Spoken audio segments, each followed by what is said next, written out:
wabarakatuh.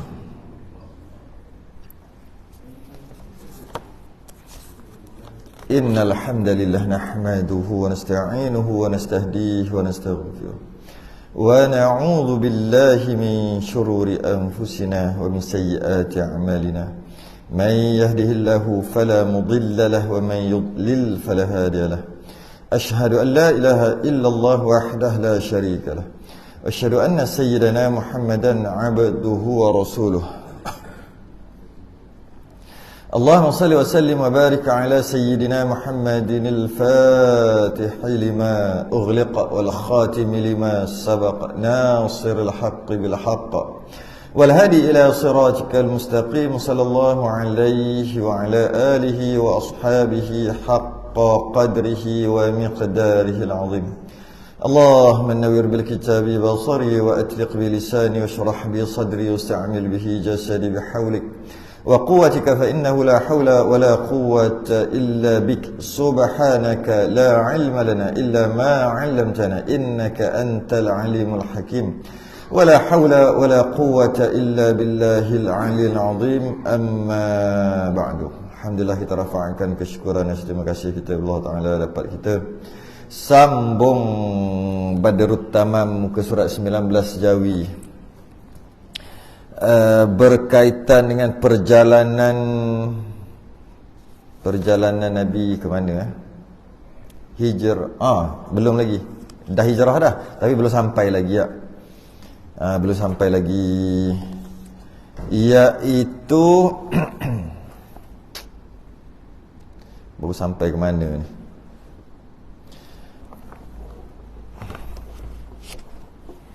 Baru sampai Iblis. Dekat Iblis. Dekat Iblis datang ketika perbincangan untuk macam mana nak buat. Macam mana nak buat dengan Muhammad ni. Nampak gayanya sahabat-sahabat yang beriman dengan Nabi ni pakat-pakat keluar dah ni. Pakat keluar sikit. Tak lama lagi Muhammad keluar sekali ni. Sekarang macam mana kita nak buat? Maka berkumpullah mereka di Darun Nadwah. Darun Nadwah ni satu tempat yang mana kalau kita sekarang ni nak buat keputusan kat situ lah. Kalau kita sekarang ni Dewan Rakyat lah, Parlimen. Kalau kita sekarang ni, yang mana semua pakat berkumpul kat situ untuk buat keputusan. Sama ada keputusan tadi tu nak buat macam mana? Nak bunuh ke? Nak apa ke? Macam mana ni nak buat? Maka ketika masuk ke dalam Darun Nadwah ni untuk bermesyuarat ni, kemudian yang nak masuk tu ditapis. Bani Hashim tak bagilah. Sebab itu keluarga Nabi, keturunan Nabi, kabilah Nabi. Jadi maka dia tak bagi masuk yang Bani Hashim. Jadi kena jaga.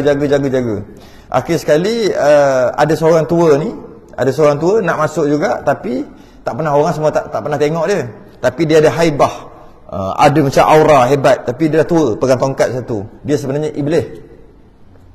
Dia nak masuk tak dapat lah sebab orang tak kenal dia. Takut-takut nanti kawan Nabi ke siapa ke, nanti sampai berita tu kat Nabi, lepas pula Nabi nak bincang ni, nak buat macam mana. Lepas tu dia kata dia daripada Najat, ahli Najat, daripada Najat, bukan daripada Mekah. Diorang pun tengok betul lah, aku tengok dia ni bukan orang Mekah lah dia ni orang luar.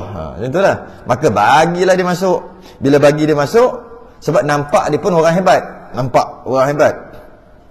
Bagi dia masuk. Tapi dia kata, kalau kau bagi aku masuk, mungkin aku ada buah fikiran. Kalau tak bagi aku masuk, tak apa. Dia kata, tak apa. Dia buat macam jual mahal macam tu. Pakat-pakat, akhir sekali kata, bagi je lah masuk. Bagi dia masuk. Bila dah masuk, masing-masing bagi idea macam mana nak buat. Yang kita dah bahas sebelum ni 2 minggu lepas. Ada yang kata kita pergi nak buat macam mana ni,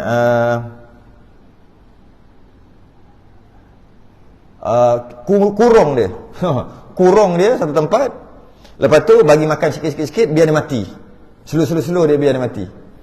Orang tua Iblis tadi yang menyerupai orang tua tadi, dia kata itu punya bukan idea, itu idea yang paling bodoh sekali. Dia kata kalau kau kurung, dapat tahu dekat kaum dia, dapat tahu dekat kabilah dia datanglah serang korang, lepaskan dia balik. Apa benda punya idea orang tua ni, Iblis ni. Kemudian yang lain pula bagi macam-macam lah, bagi idea.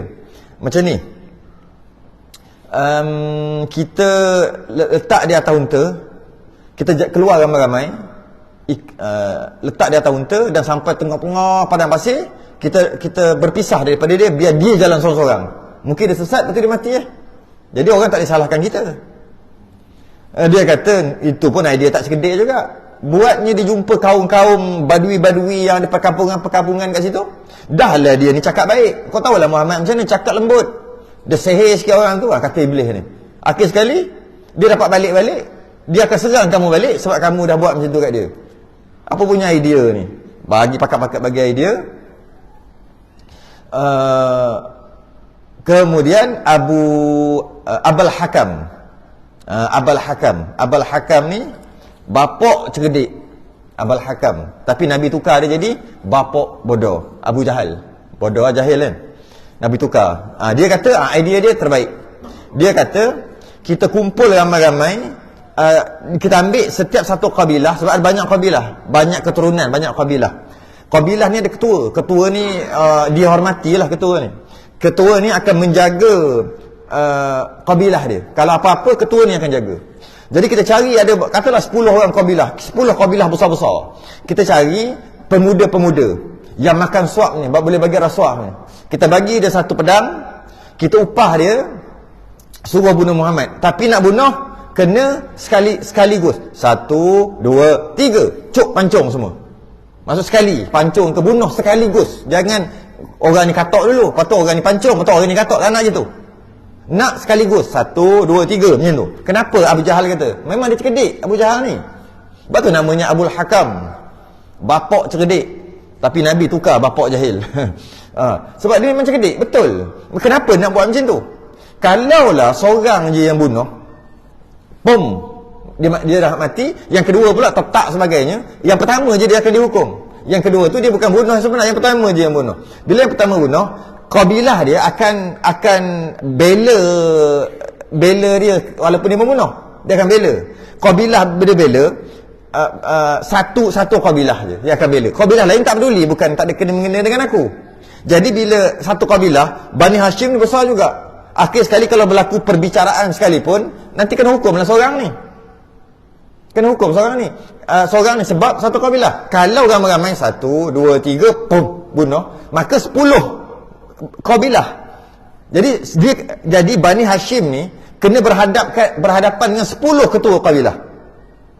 Kena berhadapan sebab 10 ketua kabilah akan mempertahankan anak-anak cucu-cucu dia. Jadi kalau 10, akhir sekali takkan nak hukum 10-10. Kalau perang sekalipun, kalah Bani Hashim lawan 10. Kalau nak hukum satu tak boleh sebab 10-10 bunuh. Tu bijak dia. Akhir sekali biasanya kalau macam tu penyelesaiannya adalah bayar diat. Tu dia sebut kat bawah tu diat. Dibayar diat. Macam inilah kita orang bayar kat kau lah. 100 ekor unta. Pakat-pakat kongsi. Sebab kalau nak bunuh 10-10, ada yang tak bagi. 10 ketua kabilah tak bagi. Nak bunuh 10-10. Kalau itu perang lah. Jom perang 10 lawan 1. Bani Hashim akan kalah. Tu bijak dia. Itu yang bila macam tu, iblis ni kata, ini baru idea. Ini baru idea. Buat macam tu. Itu yang Nabi bila keluar tu, pakat-pakat cari Nabi tu. Kenapa pakat-pakat cari Nabi untuk dibunuh tu? Sebab Nabi nak keluar untuk hijrah. Pakat-pakat cari, kenapa? Sebab dapat habuan.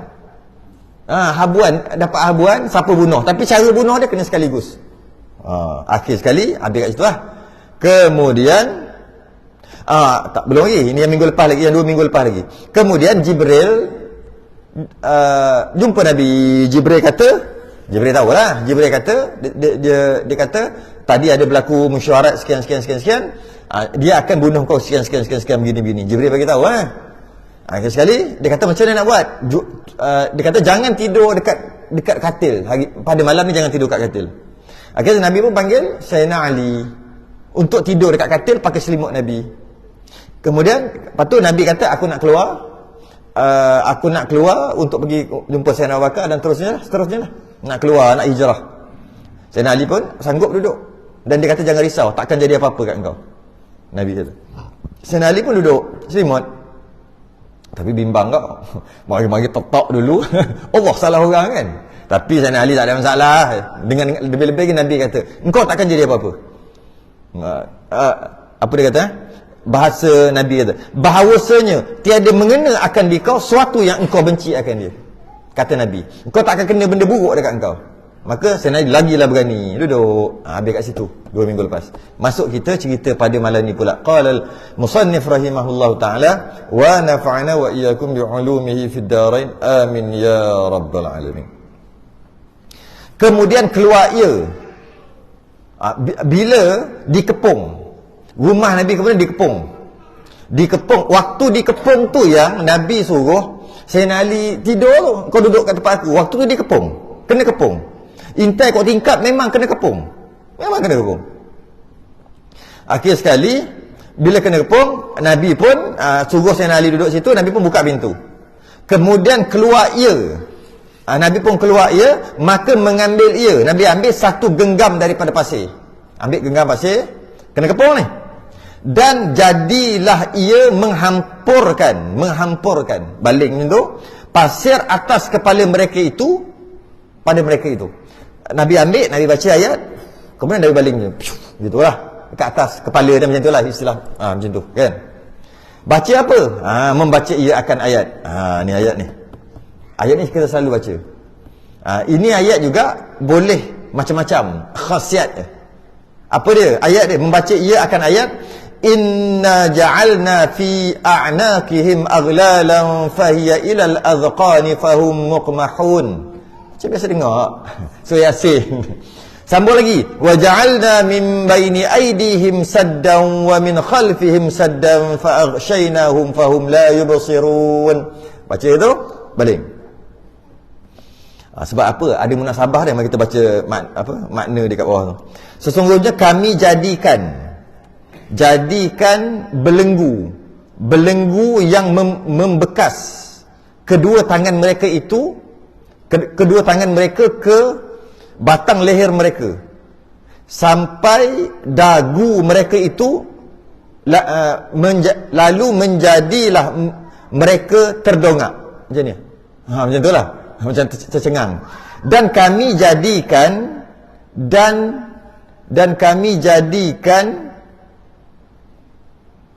apa ni? Sekatan. Dan kami jadikan sekatan. Bahasa dia. Sekatan di hadapan mereka. Sekatan tu hijab. Tutuplah hijab. Dan sekatan di belakang mereka. Hijab belakang mereka. Lalu kami tutup pandangan mereka. Bagi macam tak nampak lah. Maka dengan itu mereka tidak dapat melihat perkara yang betul. Itu kalau nak cari terjemahan dia, carilah surah Yasin ayat 89. Yang ni bahasa dia agak rasa lama. Jadi waja'alna min baini aydihim saddan wa min khalfihim sadda fa aghshaynahum fahum la yubsirun. Kami jadikan hijab. Yang ini boleh lah, macam-macam ayat ni. Ayat ni boleh pakai untuk kalau jumpa binatang buas, tak boleh nak lari, baca ni ambil pasir baca gitu. Ataupun kalau tak baca pun tiup-tiup lah, ludah-ludah gitu baca. Ada orang buat, kawan saya dulu masa mengaji kitab ni dulu, naik motor, tak ada lesen masa tu. Ada lesen pun budak-budak tu, tapi naik motor ada Roblox, dia baca ni lepas rotek tak ada, lesen pun tak ada. Lepas tu ada orang buat 2-3 kali naik kereta kan, rotek mati ni, memang mati rotek, memang tulis mati, tulis lalu je jalan boleh ni. Boleh. Inna ja'alna fi a'naqihim aghlal. Tak payahlah kau nak tiup-tiup depan JPJ tu. Baca je lah, tiup jauh-jauh aja. InsyaAllah lepas. Macam-macam je lah. Kalau ada orang nak mari minta hutang, kita tak ada duit nak bayar. Kalau ada duit tak boleh buat. Kalau ada duit nak bayar, tak boleh. Ni tak ada duit nak bayar, nak macam mana tak ada duit nak bayar? Tuan rumah mari rumah ke 3 bulan dah tak bayar sewa ni, tuan mari ketuk-ketuk, dia pun rasa buka tu baca tiup. Maksudnya ayat ni adalah munasabahnya. Allah jadikan mereka hijab, tak nampak. Musuh-musuh tak nampak. Ni masa perang boleh pakai. Masa perang nak berperang dengan musuh. Baca. Ini munasabah ayat lah, macam-macam ayat. Dia bukan mesti jadi. Dia ada dia panggil mujarrabat. Istilah panggil mujarrabat. Orang Melayu panggil tak ada bat kat belakang. Orang Melayu kan dia suka potong-potong kan. Mujarrabat dia panggil mujarrab. Sebenarnya mujarrabat. Mujarrabat ni orang Melayu apa? Mujarrabat. Mujarab ni berkesan kan. Mujarab. Tapi maksud mujarrabat ni macam itulah, lebih kurang maksud ialah kesan. Cuma maksud kalau dalam buku syarak, mujarrabat ni dibenarkan. Macam mana mujarrabat? Dia kita amalkan apa-apa amalan, zikir ke, ayat Quran dan sebagainya. Lepas kita amal tu dia jadi. Kita tak yakin jadi ke tak tahu jadi ke tak, tapi tiba-tiba jadi. Dan bila kita suruh orang lain buat, amalkan ayat, amalkan sesuatu, jadi juga. Dia sebenarnya bukan ayat saja. Dia mungkin pergerakan, berlari, berlompat, apa-apa saja, perbuatan atau perkataan yang kita guna dan kita sebut, dan bila kita amal benda tu dia jadi. Dia jadi. Dan dia bukan garanti jadi, tapi biasanya jadi. Bila orang lain buat pun jadi. Orang lain buat pun jadi. Jadi kita boleh kata macam ni, alah kau amal ayat ni mesti jadi punya. Mesti itu bukan garanti jadi, tapi mengikut pengalaman memang jadi. Itu yang kita kata baca ayat ni sekian setelah banyak berapa kali insya-Allah murah rezeki. Kalau orang tanya mana hadis, mana Quran, mana riwayat, tak boleh cakap. Sebab mana ada. Habis tu macam mana? Habis tu amal aja. Kerana apa? Kerana ada orang yang beramal. Bila dia beramal, murah rezeki dah gitu. Dia beramal waktu duha, dia sembahyang duha. Waktu duha dia banyak, dia atau dia baca surah Waqiah ke sebagainya yang kita dengar surah-surah tertentu lah. Baca surah Yusuf, anak jadi lawa ketika ibu tu mengandung. Anak jadi handsome lah. Baca surah Maryam, anak jadi lawa kalau perempuan. Dia cuba buat anak ni handsome sungguh. Tak nurut mak pak dia tak udah sikit.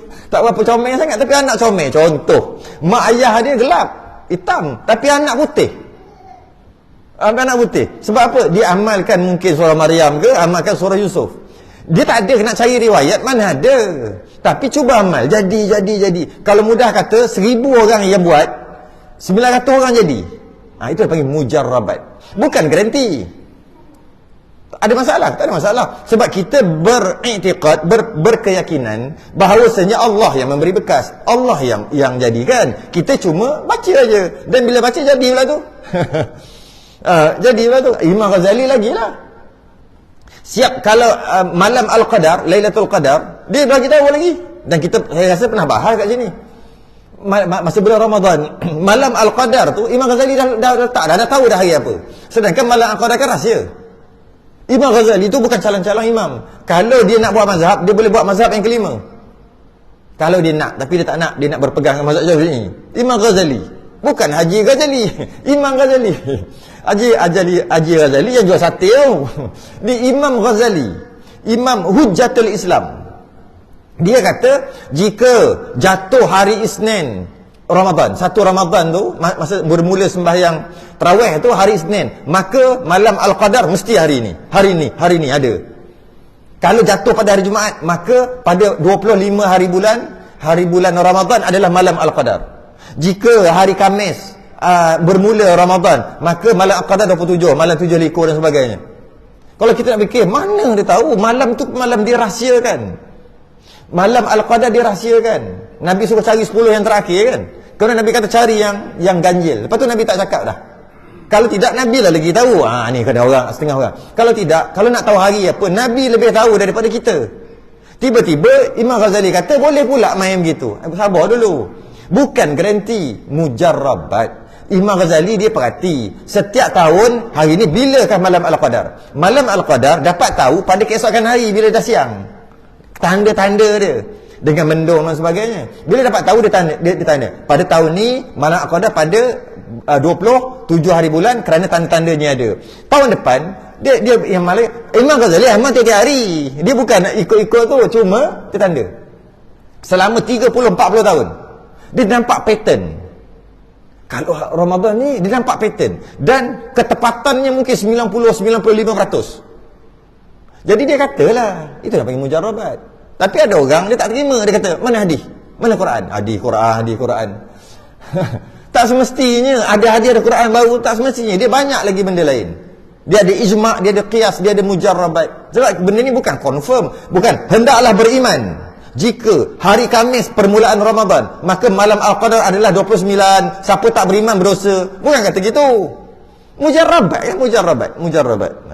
Ataupun orang Melayu panggil apa? Fatwa.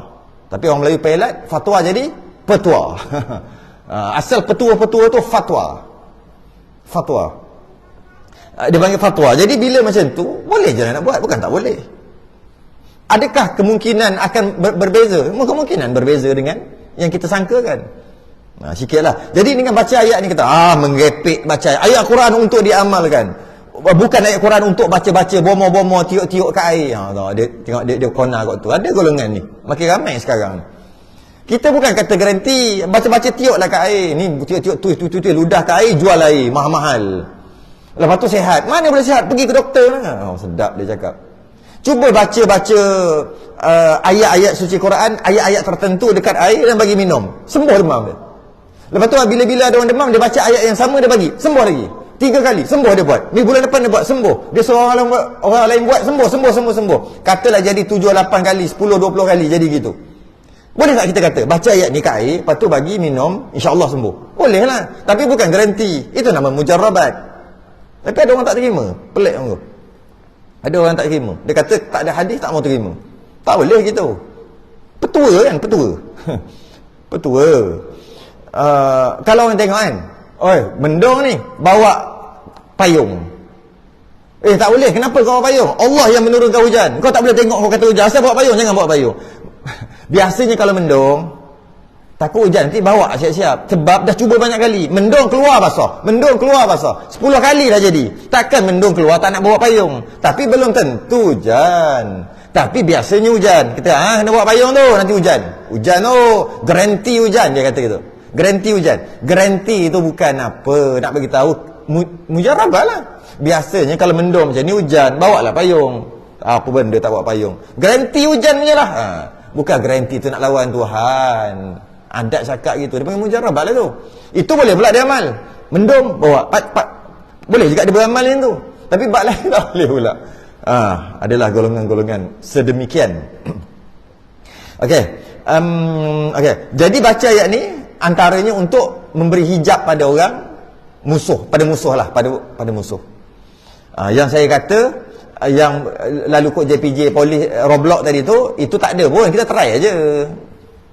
Kemunasabahan ayat itu try aja. Ada lagi summum bukmum umyun fahum la yarji'un, ada juga. Tapi tu bahaya juga. Dah tepuk nak pukul orang, dah tepuk atas belakang, dia baca summum bukmum umyun fahum la yarji'un. Pum, tepuk belakang. Tak jumpa jalan balik kawan tu. Tak jumpa jalan balik rumah. Boleh jadi juga. Summum bukmum, jadi sesungguhnya Allah telah menjadikan dia buta, pekak, bisu dan tidak ada tidak kembali. Pergi tidak kembali. Itu untuk musuh-musuh nak bergaduh-gaduh kan. Tu ada ayat-ayat geng-geng gangster. Nak kena pergi jumpa tok guru. Ni nak pergi kebar. Nak pergi kebar dia kata. Lepas tu nak pergi orang tak nampak. Nak pergi orang tengok dia muka macam harimau. Kerja nak gaduh ni ada. Nak biar penampar sekali, penampar harimau sekali, penampar buaya sekali, berpusing terus tak jumpa jalan pulang. Ada dia minta. Tok guru ada yang bagi, ada yang tak bagi. Kita perhati ya. Jadi tak ada masalah, tak ada masalah untuk kita beramal-amal ayat ni. Amallah mana-mana ayat. Sebab malah para ulama kata setiap orang dia mesti ada satu surah atau satu ayat Quran yang dia minat. Dia suka betul ayat tu. Maksud suka dia baca, dia amal. Cuba kita suka apa? Kita suka inna atana paling pendek. Kita suka inna atana. Tak apa. Baca inna atana. Bila kita amal beribu-ribu kali inna atana, ayat tadi dia serba jadi. Nak apa? Ada nasi sikit. Lah tak cukup ni. Baca inna atana dengan niat mudah-mudahan makan sikit pun kenyang. Jadi jumpa Roblox, baca inna atana. Jadi jumpa apa lagi? Ada masalah, nak kena hanyut dengan air, baca inna atana. Jadi terbakar, baca inna atana. Bagi orang yang suka kepada, ataupun kita apa, ada ayat yang dia memang suka. Dalam sembahyang ni kalau suruh dia jadi imam inna ataina aje, contoh, orang lain pun menyampah. Sebab berlaku zaman Nabi, dia suka kul huwallahu ahad, dia baca, kemudian makmum komplain, apa benda asyik kul hu, bacalah surah lain. Dia pun baca surah lain, tapi sebelum baca surah lain dia baca kul hu juga. Lepas baca kul hu dia baca surah lain pula. Jadi lagi panjang sikit. Akhir sekali diorang tak puas hati. Diorang pergi kat Nabi, diorang pergi mengadu lah, konon-konon nak mengadu lah, konon-konon nak mengadu supaya Nabi nasihatkan sikit. Nabi panggil, mari sini. Sungguh mu baca gini-gini kul huwallahu ahad setiap kali sembahyang? Sungguh? Tiap-tiap kali sembahyang kau baca? Sungguh orang suruh baca surah lain, mu baca surah lain, tapi sebelum tu baca kul hu juga? Sungguh? Kenapa buat macam ni? Dia kata, aku sangat cinta kepada kul huwallahu ahad, surah tu, surah Al-Ikhlas. Aku sangat cinta. Kadang-kadang aku zikir sampai beribu kali, beratus kali. Bukan dalam sembahyang je, aku baca. Daripada ayat-ayat lain, aku suka ayat ni. Nabi kata, sungguh. Yang lain standby nak kata pada muka ni. Nabi kata, nanti kul huwallah akan pimpin kau masuk syurga. Yang lain yang mengadu dia slow. Okay, bla bla bla bla. Balik. Benda kan benda buruk, benda setakat ulang ni yang sama je. Jadi setiap orang dia mesti ada. Mesti ada. Ada setengah dia suka surah Baqarah, bukan semestinya habis. Janji yang mana-mana berapa ayat, 3-4 ayat dia suka ulang. Ada orang suka lau anzalna hadzal qur'ana ala jabal, surah apa, beberapa ayat. Ada orang syahidallahu annahu la ilaha illahu, ada orang suka Fatihah, ada orang suka kulhu, ada orang suka macam-macam. Yang dia minat, mungkin dia minat maksud dia, mungkin dia minat sebutan, tak kisah, yang penting dia minat. Maka ulang-ulanglah. Bila apa-apa, bila terkepit, semua jadi macam tu. Semua jadi.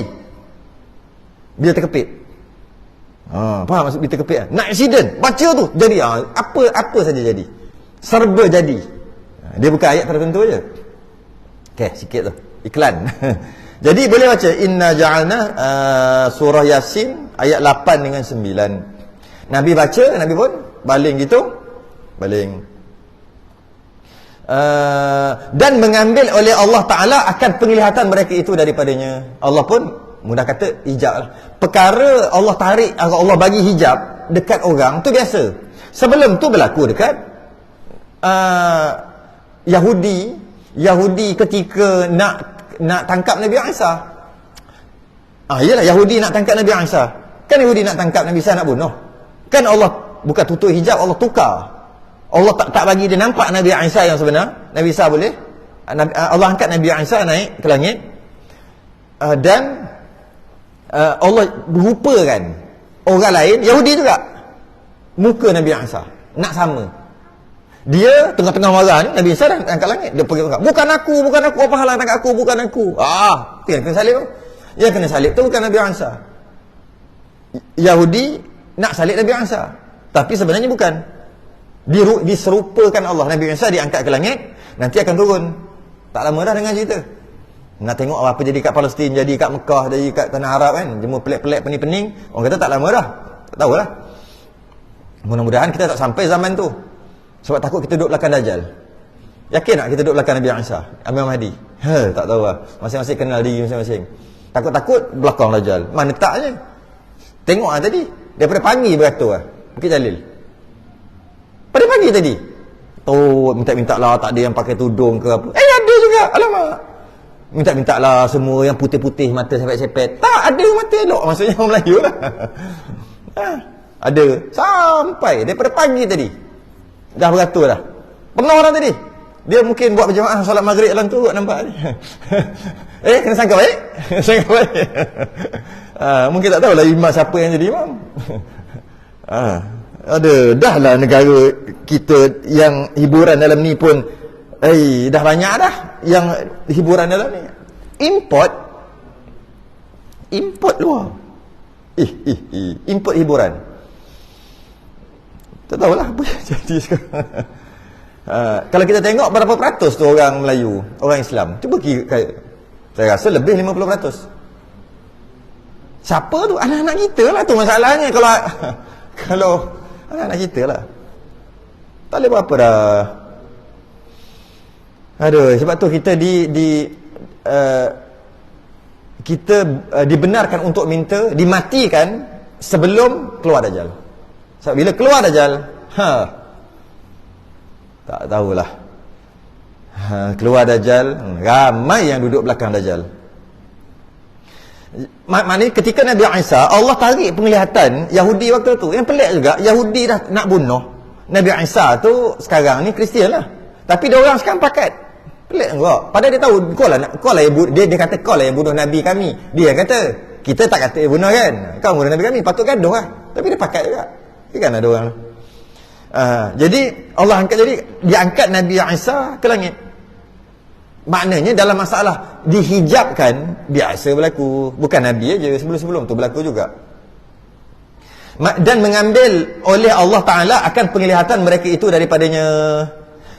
Maka tak nampak. Nabi pun keluar dengan Sayyidina Abu Bakar, diorang tak perasan. Sebab apa? Bila kena tu dia mendongak gini. Jadi mereka duduk macam ni, tunggu-tunggu ni. Nabi baling semua jadi macam tu lah. Jadi macam blur, loading. Nabi lalu dia loading. Tak cukup data, tak cukup laju, tak cukup bar, 2 bar. Macam tu lah lebih kurang loading. Berkata Ibnu Ishaq bahawa Rasulullah sallallahu alaihi wasallam mengkhabar ia akan Sayyidina Ali dengan keluarnya. Kata Ibn Ishaq, kenapa disuruh Sayyidina Ali duduk situ? Ambil bantal, buat macam orang, buat kepala sikit, selimut lah. Kenapa nak suruh orang duduk kat situ? Kerana bunuh sia-sia je. Dan bawa lah Sayyidina Ali tu keluar sekali. Kenapa? Kenapa Nabi buat gitu? Kenapa Nabi suruh Sayyidina Ali duduk? Maksudnya Sayyidina Ali pergi hijrah tu lambat. Biar Nabi pergi dulu, baru Sayyidina Ali pergi. Sedangkan tempat duduk tidur tu boleh je letak letak sesuatu. Kata Ibn Ishaq bahawa Rasulullah mengkhabar ia akan Sayyidina Ali dengan keluarnya. Aku nak keluar dan nak pergi dengan Sayyidina Abu Bakar, dan menyuruh dia bahawa tertinggal pada Mekah. Engkau duduk Mekah, engkau jangan pergi lagi. Lepas aku dah pergi, baru engkau pergi hijrah. Kenapa Nabi kata gitu?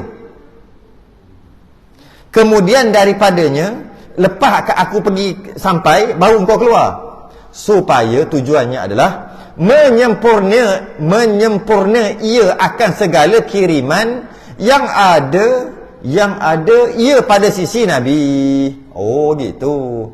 Nabi kan jadi pemegang amanah. Nabi kan jadi bank, pemegang amanah.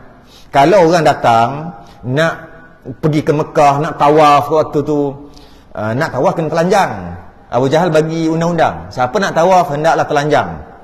Dan telanjang, buka baju, buka seluar, tak boleh ambil apa-apa. Yang macam Piramli buat cerita tu. Nak tanam tangkal ni kena buka pakaian. Kalau tidak, tak mujarab. Kan dia kata gitu kan. Tak percaya tanya dia. Cerita kan. Piramli tiru cerita tu lah, cerita ni. Dia tiru cerita ni. Nak tawaf kena telanjang. Dan tak boleh ambil apa-apa. Abu Jahal yang ambil pakaian ni, dapat beg duit, dapat apa. Dia buat undang-undang macam tu. Sekali orang tawaf je, tengok-tengok hilang beg duit. Kerja curi Abu Jahal lah, curi. Dia kena pecat dan letak di satu tempat. Jadi bila macam tu, yang orang datang jauh-jauh nak tawaf, nak apa pada waktu tu, walaupun ada berhala, nak tawaf, dia akan simpan harta, ataupun datang nak meniaga sebagainya, dia akan simpan duit-duit, harta-harta dia dekat Nabi. Tapi dia tak beriman dengan Nabi, dia kata Nabi pembohong. Tapi kalau ada benda yang dia perlu simpan, dia simpan kat Nabi. Tapi dia kata Nabi bohong. Dia tak simpan kat Abu Lahab, Abu Jahal. Dia simpan kat Abu Lahab, memang jawabnya tak ada harapan, hilang lah. Dia tak percaya kat Nabi, dia kata aku tak percaya, kau pembohong. Tapi apa-apa hal kau suruh dia yang simpan. Tu memang pelik sangat lah waktu tu. Jadi sekarang ni, bila orang suruh simpan macam-macam harta tu banyak. Kerana Nabi simpan banyak tu, bila dia orang minta, Nabi akan bagi banyak tu juga, dan dia akan bagi upah kat Nabi. Jadi, bila Nabi nak keluar, nak hijrah, macam mana dengan barang-barang tu? Itu maksud dia. Menyempurnakan akan segala kiriman yang ada pada sisi Nabi. Nabi ada simpan orang punya ni. Ada yang nak datang lambat sikit nak mari ambil ni. Kalau Nabi itu, nanti macam mana dengan harta-harta tadi? Jadi Nabi pesan dekat Sayyidina Ali, Kerana adalah sekalian kiriman dikirim, taruh padanya. Dia semua ambil kiriman-kiriman semua yang Nabi simpan tadi, yang orang suruh Nabi simpan, bagi dekat Sayyidina Ali, taruh padanya, bagi kat Sayyidina Ali. Kerana benarnya dan kepercayaannya. Orang percaya dekat Nabi sebab Nabi tu benar, dan orang percaya dekat Nabi. Walaupun bila Nabi menyampaikan, dia tak beriman, dia kata Nabi bohong. Dalam bab tu kau bohong, tapi bab ni aku percaya. Dia pilih-pilih pula. Dan habis kat situ. Maknanya sebab itulah Sayyidina Ali, antara hikmahnya sebab itulah Sayyidina Ali Nabi tak bagi pergi. Nabi kata duduk sini. Selain daripada kau duduk dekat tempat tidur aku, engkau juga akan lepas daripada ni, engkau akan bagi balik. Lepas dah selesai semua kau bagi yang orang amanah untuk aku ni, barulah kau pergi hijrah. Okay. Dan berkeliling segala musyrikin akan Sayyidina Ali. Nabi dah keluar, dah balik semua, Nabi dah keluar. Bila Nabi dah keluar, ada orang tidur. Nabi tutup, Sayyidina Ali tutup semua. Berkeliling dekat katil tu. 10 orang tadi lah standby nak bunuh ni. 1, 2, 3 macam tu. Di atas hamparan Rasulullah. Hal keadaannya sangka mereka menyangka bahawasanya ia adalah Nabi. Standby ni. Baru nak gitu, maka datang akan mereka itu. Tiba-tiba masa dah standby ni, datang mereka itu, orang lain datang. Siapa? Oleh orang yang datang daripada mereka yang tiada ada serta mereka itu. Siapa boleh faham, boleh kembali kepada 300 tahun yang lepas. Siapa tak faham, memang kita zaman moden lah. Apa benda ni? Siapa yang datang? Yang datang, orang yang datang daripada mereka yang tiada ada serta mereka itu. Tengah-tengah berkumpul 10 orang nak ni, kemudian datang. Siapa datang? Maka datang akan mereka itu, kemudian datang oleh orang yang datang daripada mereka yang tiada ada serta mereka itu. Tahu tak? Ada? Boleh buat, ada juga. Maksudnya yang ada kelompok tu adalah nak bunuh. Kemudian datang orang yang bukan daripada kelompok tu, datang orang yang tak ada serta mereka tu. Maknanya kalau kita bahasa sekarang, datang orang lain. Tiba-tiba datang orang lain yang bukan dalam grup nak bunuh tu, tapi dia punya ayat, Masya Allah. Orang dulu cakap, datanglah orang lain. Orang lain tu orang yang nak bunuh Nabi juga, yang di luar, tapi bukan grup tadi datang. Sebenarnya yang datang tu adalah iblis tu lah. Iblis tu tak ada kat situ, dia bagi sandangan, lepas tu dia hilang. Bila orang pakat cari, bila tu iblis tu datang balik dengan beberapa orang lain. Dia datang, dia bagi tahu apa? Maka berkata ia, apalah kamu nanti di sini? Ayatnya, apalah kamu nanti di sini? Kau buat apa kat sini? Apalah kamu nanti di sini? Kau buat apa kat sini ramai-ramai ni? Kata iblis tu. Kata mereka itu, kami nanti Muhammad. Kami nak bunuh Muhammad ni, menantikan Muhammad ni, kami nak bunuh Muhammad ni. Kata iblis tadi, telah mensia-siakan kamu oleh Allah. Iblis pun sebut Allah juga. Memang pun iblis demi Allah saja dia. Sebab tu Nabi Adam, dia terkejut apabila ada orang boleh sebut nama Allah tapi bohong. Terkejut Nabi Adam. Sebab tu Nabi Adam percaya kata iblis. Mengikut satu riwayat, Nabi Adam percaya kata iblis bahawasanya engkau makan buah ni, maka engkau akan kekal. Sebab tu namanya buah khuldi, yang dekat syurga. Wala taqrabah hadhihi syajarah, jangan kamu hampir pokok ini, fatakuna minaz zalimin. Kan? Maka Nabi Adam pun pergi juga. Kenapa Nabi Adam pergi juga? Sedangkan dah sebut dah jangan hampir pokok. Sebab ada satu makhluk iblis ni lah, dia kata demi Allah, kalau engkau pergi makan buah tu, engkau akan kekal dalam syurga.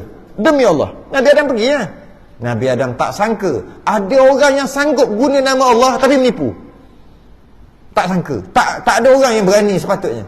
Dululah. Sekarang ni sumpah demi Allah selama wa billahi wa tallahi. Sebut satu-satu. Ada sekarang dia duduk main-main je sekarang ni dengan nama tu. Tapi dulu tak ada. Tak sangka Nabi Adam ada orang yang sanggup tipu tapi sebut nama Allah. Tak takut ke dia. Itu Nabi Adam makan tu. Nabi Adam tak salah. Tak salah lah makan buah khuldi tu. Jadi dia kata, dan iblis ni dia kan ketua segala malaikat dulu asalnya. Jadi dia sebut, telah mensia-siakan kamu oleh Allah. Demi Allah telah keluar ia atas kamu.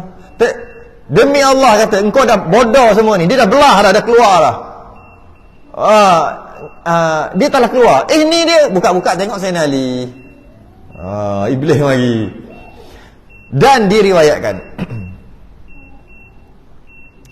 Dan diriwayatkan bahawasanya tiada mengenai akan seorang satu biji daripada pasir itu.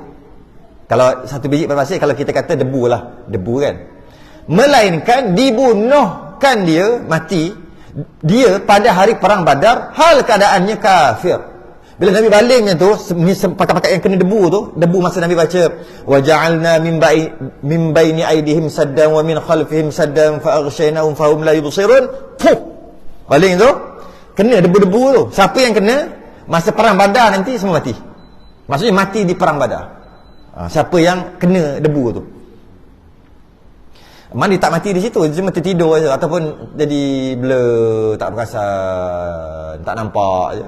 Kemudian selepas pada tu perang Badar berlaku, lama lepas pada tu lah, lepas Nabi pergi ke Madinah, kumpulkan kekuatan dan sebagainya, pergi perang Badar dan menang kan? Menang kan, banyak musyrikin mati, 300 lebih lawan 1000, tapi menang juga sebab malaikat tolong.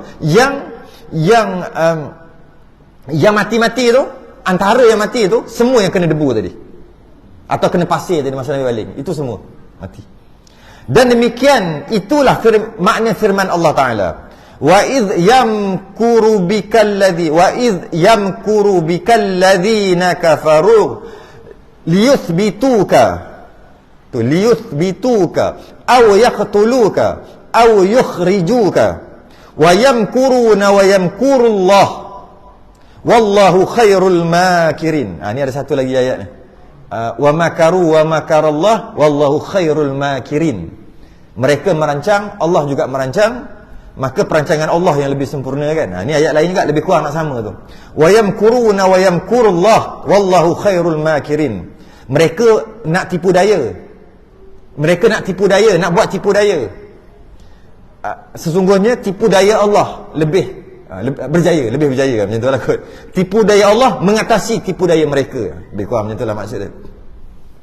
Artinya, dan tak kala menipu daya dengan dikau hai Muhammad oleh segala mereka yang kafir. Orang kafir nak tipu daya Nabi kan, supaya menetap akan mereka itu akan dikau, atau membunuh mereka itu akan dikau, atau mengeluarkan mereka itu akan dikau, dan menipu daya mereka itu, dan menipu daya oleh Allah, dan mereka nak tipu Allah juga. Dan Allah Ta'ala sebaik-baik yang menipu daya, yakni yang membalas. Nak tipu Allah, akhir sekali mereka yang kena tipu juga. Ini maksud Nabi lepas juga. Dan diriwayatkan daripada Sittina Aisyah radhiyallahu anha, isteri Nabi Sayyidatina Aisyah, dia ada riwayat. Dia kata, adalah tiada tersalah bahawa datang Rasulullah akan rumah Abi Bakr pada pagi-pagi atau petang-petang. Bahasa dia. Sayyidatina Aisyah kata, adalah tiada tersalah. Macam ni tiada salah? Adalah tiada tersalah. Biasanya mesti jadi macam ni. Itulah. Adalah tiada tersalah maksudnya, biasanya mesti jadi macam ni. Banyak kali dah jadi macam ni. Bahawa datang Rasulullah akan rumah Abu Bakar pada pagi atau petang-petang. Biasa Nabi pergi rumah Sayyidina Abu Bakar pagi atau petang. Tiada tersalah. Maksudnya biasanya macam tu lah. Tak pergi pagi, pergi petang. Tak pun pergi pagi dan pergi petang. Dua-dua. Hinggalah tak berlaku dah macam tu. Tak berlaku macam mana? Apabila adalah hari yang mengizin Allah Ta'ala padanya bagi Rasulnya pada berpindah, sehinggalah Allah izinkan Nabi untuk hijrah. Kenapa Allah izin? Kenapa nak kata kena ada izin Allah untuk hijrah? Nabi tak hijrah awal-awal sebab tak dapat lagi izin Allah. Kita dah bahas sebelum ni. Yang mana Nabi dia tak nak ikut style Nabi yang kena makan dengan ikan. Nabi Yunus keluar awal kan daripada kampung dia. Akhir sekali kena makan ikan sehingga lama 40 hari katanya. Kemudian bila dia keluar balik, dia pergi balik ke kampung dia, tengok-tengok beriman balik kan. maka dia terkeluar awal. Allah bagi dia 3 hari. Kampung tu 3 hari Allah bagi dia untuk bertobat. Hari pertama tak bertobat, hari kedua tak bertobat, hari kedua tak bertobat, Nabi Yunus keluar. Itu yang kena makan ikan tu, keluar naik bahtera. Kemudian bila dah lama duduk dalam perut ikan, Nabi Yunus baca la ilaha illa anta subhanaka inni kuntu minadh zalimin. Panas ikan tu, dia muntahkan balik. Kurus Nabi Isa, pergi makan buah labu. Kan semua ada cerita ni, semua dah cerita dah sebelum ni.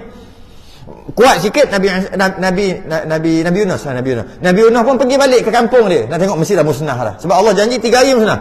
Hari pertama tak nak beriman, hari kedua tak nak beriman, mesti musnah. Pergi tengok, beriman. Jadi Nabi SAW dia tak nak keluar. Dia mengharapkan macam kaum Nabi Yunus bin Matta, iaitu biar hujung-hujung last minute berimanlah musyrikin Mekah. Sebab tu Nabi tunggu Allah suruh pindah atau berhijrah, baru dia pergi. Itu Nabi jadi orang yang terakhir pergi hijrah. Nabi bukan takut. Dia bukan takut.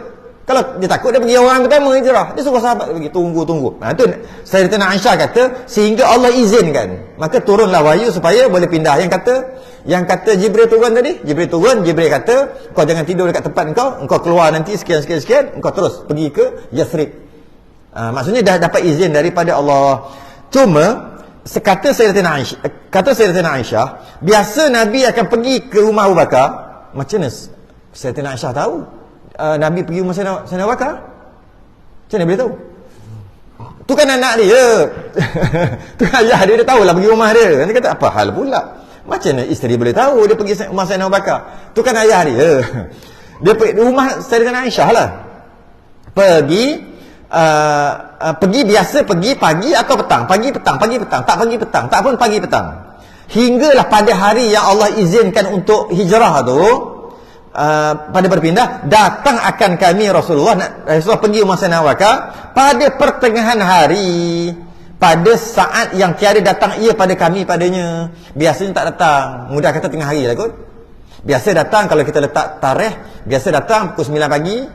Kemudian kalau kita letak, kata nak bagi faham je, 9 pagi ataupun datang 5 petang. Itu biasanya Nabi akan datang 9 pagi 5 petang. Tiba-tiba 1 tengah hari, 12 tengah hari datang dah. Pada hari itu. Pertengahan hari saat ia datang. Maka tak kala melihat akan dia Abu Bakar, berkata ia, Nabi tak biasa. Nampak Nabi datang, Nabi tak biasa datang time ni. Dia kata ke anak-anak dia lah, Nabi tak biasa datang time ni. Biasa datang time pagi atau petang. Ini pelik ni. Tiada datang Rasulullah pada saat ini. Nabi tak akan datang pada waktu ni, melainkan kerana sesuatu pekerjaan yang kedatangan. Sesuatu pekerjaan yang kedatangan. Maksudnya mesti ada hal. Itu maksudnya, mesti ada hal besar datang ni. Maka tak kala masuk ia turun Abu Bakar baginya daripada sarirnya. Betul? Sayyidina Abu Bakar pun tengah duduk kat kursi dekat kursi ke tempat duduk lah, sarirnya ataupun tempat perbaringan boleh juga. Dia tengok Nabi, dia turun bawah, dia suruh Nabi yang duduk kat atas tu. Dia suruh kat atas. Maka duduk Rasulullah di atasnya, Nabi pun duduk. Kata Siti Aisyah, dan tiada ada pada sisi Abu Bakar melainkan aku dan saudara aku Asma binti Abu Bakar. Tak ada selain daripada aku. Waktu tu ada 3 orang aja. Ayah aku Sayyidina Abu Bakar, masa Nabi datang tu ada Sayyidina Abu Bakar, ada aku Sayyidatina Aisyah kecil lagi waktu tu, dan ada kakak aku, saudara aku tu, kakak aku Asma binti Abi Bakar, ada waktu tu. Maka bersabda Rasulullah, maka Nabi pun kata, keluarkan olehmu daripada aku akan mereka yang pada sisi engkau. Yang ada ni, biar aku nak cakap dengan kau berdua je. Yang ada tu biar suruh keluar.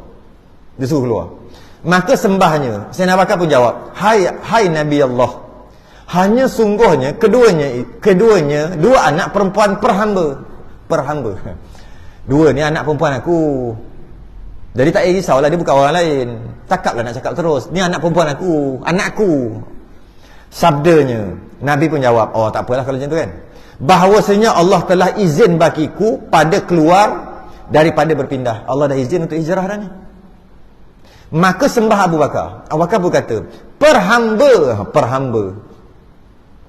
perhamba. Bahasa tu cakap perhamba kot.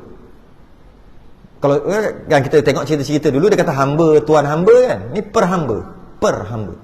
perhamba pohonkan, maknanya tuan, makna hamba, aku, perhamba aku, pohonkan menyertai hai Rasulullah. Aku nak join lah, aku nak ikut sekali. Kata Sayyidina Abu Bakar. Sabdanya, bahkan. Nabi kata, bahkan. Boleh? Okey. Itu tujuan Nabi datang pun. Sembah Sayyidina Abu Bakar. Boleh? Boleh. Nabi kata, bahkan. Ambil oleh tuan hamba akan salah satu daripada dua kenderaan per hamba. Ambillah mana-mana satu. Aku ada dua kenderaan. Ambillah salah satu, kau naik salah satu, aku naik salah satu lagi. Satu lagi.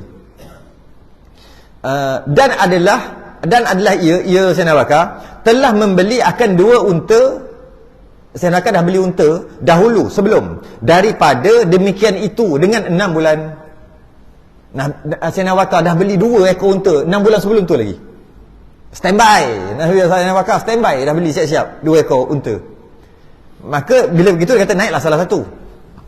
Dan adalah ia telah membeli akan 2 ekor unta 6 bulan. Maka diumpankan keduanya hal keadaan menanti ia bagi keluar atas keduanya. Maka diumpankan keduanya, diumpankan. Tujuan Sayyidina Abu Bakar tu beli bukan umpan apa. Diumpankan maksud tujuan Sayyidina Abu Bakar beli bertujuan, bercadang. Umpan-umpan ni bercadang.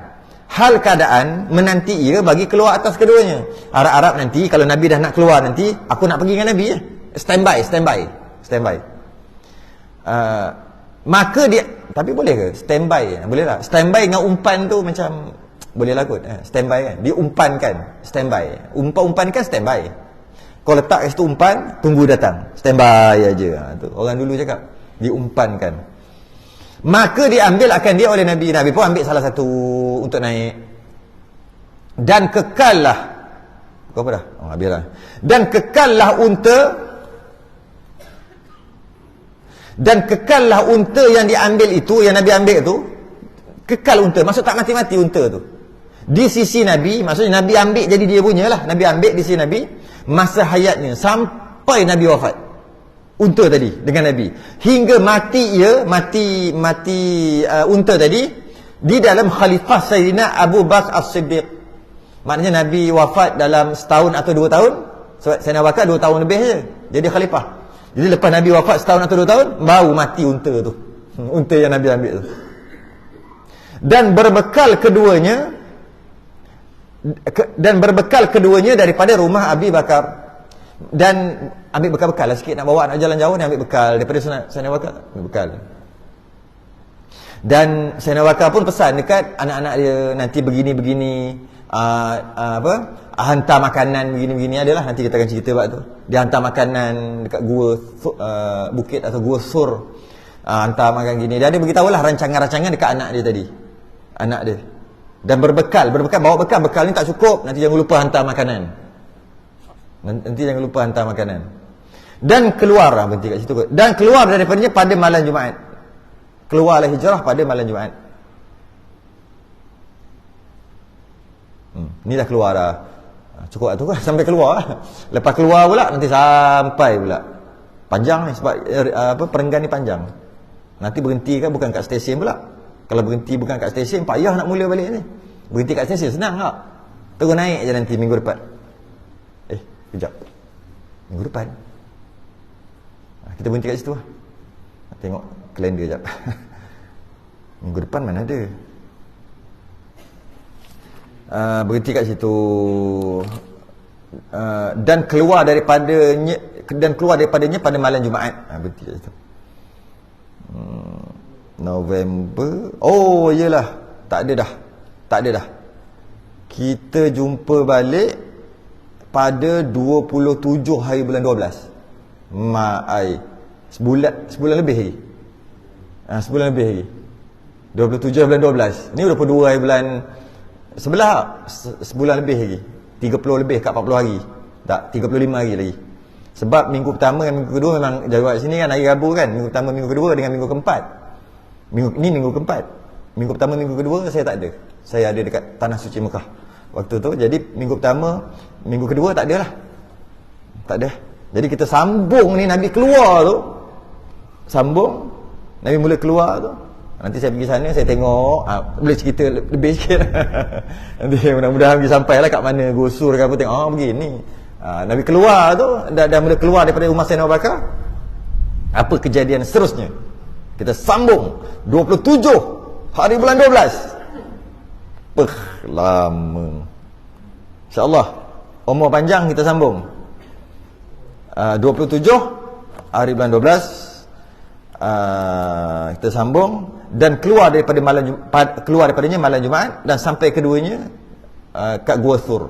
Tangguh dulu sedang tasbih kafarah dan surat subhanakallahumma hamdik asyhadu an la ilaha illa anta astaghfiruka wa atubu. Bismillahirrahmanirrahim. Wal 'asri innal insana lafi khusr. Lilladzina amanu wa 'amilus solihat wa tawassaw bil haqqi wa tawassaw bis sabr. Assalamualaikum warahmatullahi wabarakatuh.